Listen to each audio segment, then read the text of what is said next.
So recently something very strange happened to me. I was following some like a course, and I was asked to fill a bucket list. So like list all the dreams I have, like everything I want to achieve in my life, in my lifetime. And the thing that was very strange is that I couldn't come up with almost anything. And that might sound very strange because if you look at my videos, I talk about goals, achieving your dreams, doing your passion all the time. And actually, I don't have any, or I just have very little ones. And I definitely not have any long term achievement I want to reach, basically. And that's something I want to talk about, something, a frame to give you when it comes to thinking about your goals and why I decide to not really have achievement goals at all, almost. So there are a few I want. For example, like very soon now, I'm gonna have a wedding. I'm gonna marry. We're gonna buy a flat as well. So that's a thing in progress. But above 12 months, I don't have any achievement or milestone I want to reach. Um, but I still have a lot of dreams, but all my dreams are basically, instead of achievements, they are aspiration. So, for example, living off my art, being able to bring a lot more art into the world, that's something I'm still frustrated that I cannot do. Be able to be a good husband, also, be a good person in general, creating more stuff and inspiring people. That's my achievement. That's my, sorry, not my, that's my aspiration. That's who I want to become. But I don't have really like milestone. Typically, I don't have milestone for a specific number goal for this channel. I don't have a specific like amount of money I want to make or anything like that. I have I have a few again like achievement goals like this, but really not many, and definitely they are not the one that drives me the most. Um, if you want to think about this concept in another way, the difference between achievement and aspiration, you also have the difference between finite and infinite game, which is a concept that is super important to understand. So to give you shortly what it means, finite game, the goal is to win. There are clearly defined rules, and the goal is to be the best, basically, to achieve at a certain point. An infinite game, where the rules are very loosely defined, and the goal is to stay in the game. The goal is to keep the game going.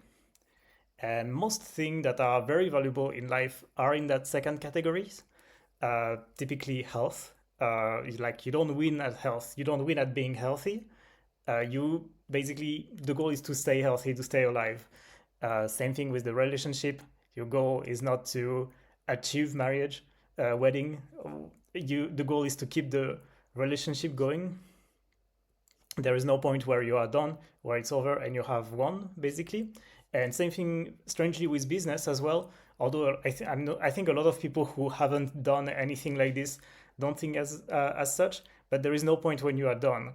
The goal is to stay in business, basically, and that's very important to think about, especially because the downfall with finite goals, finite games, and achievements is that once you get there, you often feel very disappointed, or it might feel like you might have another goal that pops right after. So you're thinking like, oh, what's the matter? Why did I do all of that just to achieve this?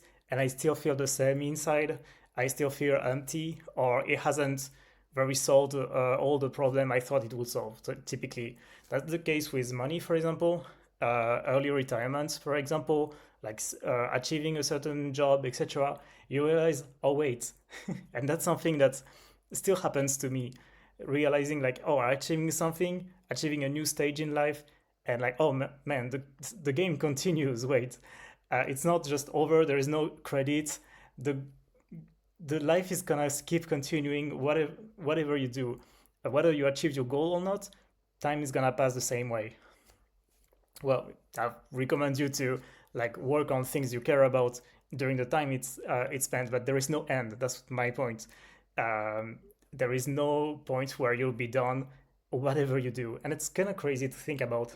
um, because also what it can, because of all the stress achievement goal can bring, about like having a certain deadline and all the way it reflects on the ego,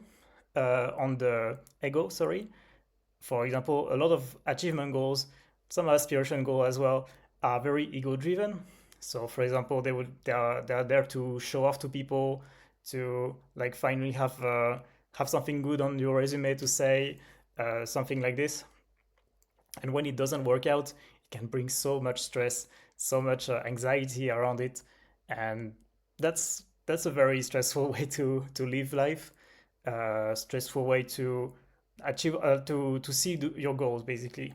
Because like I said, all most of my goals are aspiration goals. So as I said, uh, continuing to post things on the internet, continuing to inspire people, whether it's with my art, or with my thoughts, continuing to be a good husband, etc. Being a good person in general. I'm trying my best, as everybody does.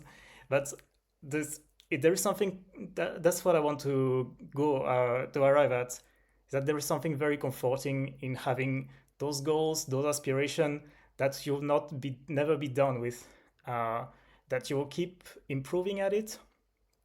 And so basically, yeah, they can keep you entertained basically for the whole life, but they can also, they are very easy to start.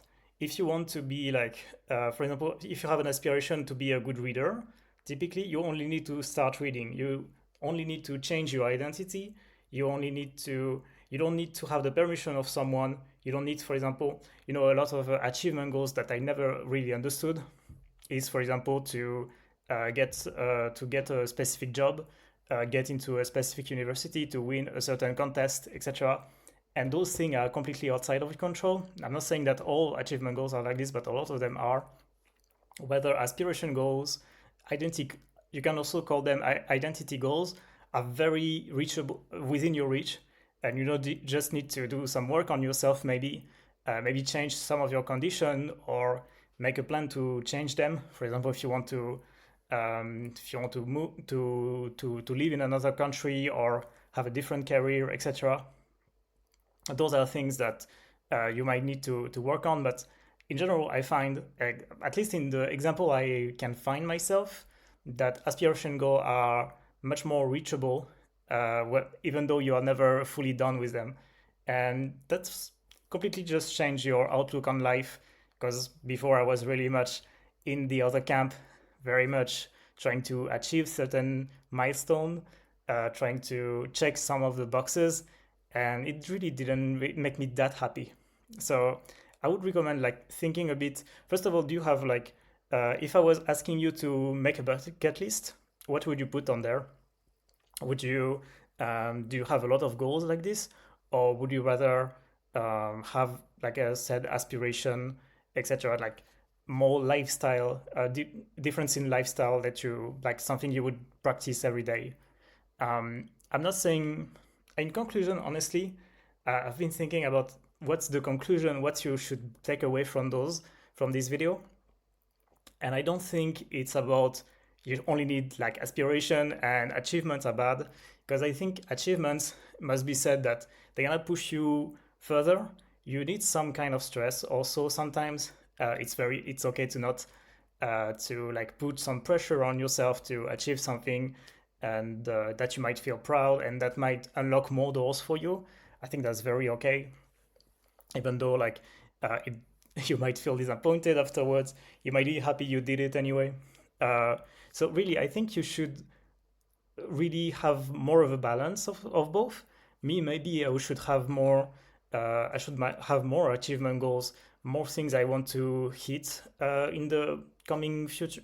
In the coming future, whether it's short term, medium term, long term, etc. I think it's really okay to have achievement goals, but at the same time, I wanted to share with you today how much aspiration goal, identity goals, and things that I'll never be done with, how much peace it brings me, how much, um, yeah, the stability of knowing that I'm aiming somewhere, and I'll keep continuing and enjoying the journey there. It's when people say enjoy the process and not the final result. That's basically, that's a bit like this. If you want to as an artist, you might have the goal to finish one illustration, or you can have an aspiration of being an artist and then drawing and then accomplishing things in that space, but you're never fully done.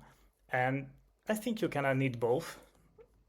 But as long as you're, yeah, just handle how you feel and how you stress, happiness level, handle this. I think it's a very interesting dichotomy and different things to juggle with when thinking about what are your what are your dreams, what are the things you want to do in this world. Yeah, I'm very convinced that aspiration will make you happier in general, but that accomplishment might be very useful as well. Those are tools, those are things you need to think about, and I would really be curious to know your thoughts about it. Those are a bit like where I'm at right now, and but those are things I'll definitely come and review and rethink about. I'm sure in the I'll never be done with it. That's a bit of an aspiration, understanding how to set goals, how to and what really makes you happy. Thank you for watching today. I will see you tomorrow.